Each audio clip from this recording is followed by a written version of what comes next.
So continuing now with Halachot of Kiddush Bimkom Seuda, getting into more of the details of if someone makes Kiddush in one area and wants to eat his Seuda in another area. We're going to try to make it quick and simple, but there are 2 or 3 rules that must be covered if someone wants to make Kiddush in one area but eat in another area. The first is Hamkadesh adat lechol bepina zo shel cheder ve'achar hemach lechol bepina acheret shel cheder.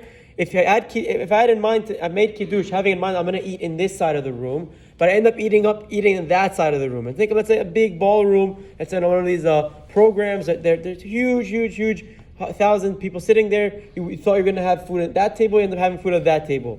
The Halacha explains that L'chatchila, you should have in mind where you're going to eat exactly, but even bediavad, because you can still see the place you made Kiddush, it's okay, 100% okay, and you can, your Kiddush counts, your Seuda is considered Kiddush Bimkom Seuda, and it will be mutar la'asot et zeh, and in Ulam, im merosh Kiddush adat le'echol bepina acheret beto hacheder, mutar la'asot ken af lechatchila. But from the onset, if I had in mind, I'm making Kiddush in this corner, I'm making Kiddush right here, and I'm going to eat right there, that's for sure mutar, even lechatchila. Best case scenario is to have that foresight, have in mind when making Kiddush. The next scenario would be, if I had in mind, if I'm making Kiddush in this room, adat le'echol becheder acher, on condition or with in mind to eat in another room. Halacha explains, or on the roof, or in the yard, or any of these scenarios.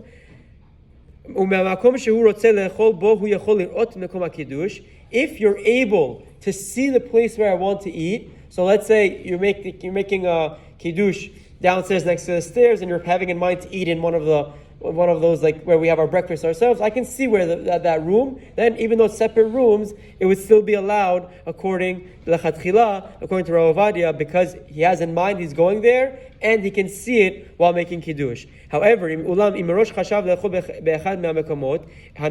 someone initially had in mind to eat in one of these places, the roof, outside the yard, and he was not able to see it while making Kiddush, over here Rav Ovadia explains that Lechatchila, you shouldn't do this. Like, don't have in mind intentionally that we're going to go eat in the yard. But if someone did that, and they did that afterward, Bediavad, they fulfilled the obligation, Bediavad, of Kiddush Bimkom Seuda. Now, the next scenario also, so if you're, these 2 ideas, these 2 rules, if they're lacking, meaning I don't see the place and I didn't have it in mind, then in that scenario, obviously you're not able to go and eat somewhere else. We said the whole preface to being able to do this is having that foresight, the intent that I'm going to eat, not where I'm making Kiddush, somewhere else, and I can see it right while making Kiddush. And last scenario, Kiddush b'bayit zeh al dat lechol b'bayit acher legamre. What about if I had in mind to make Kiddush in this building and I plan to eat in 54? Does that work? Someone who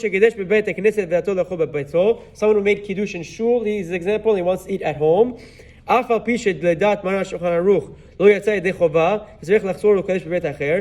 Ovadia explains that even though according to Shulchan Aruch, you're not yotzei at all, you can't have in mind here and eat at home. It's 2 separate locations completely.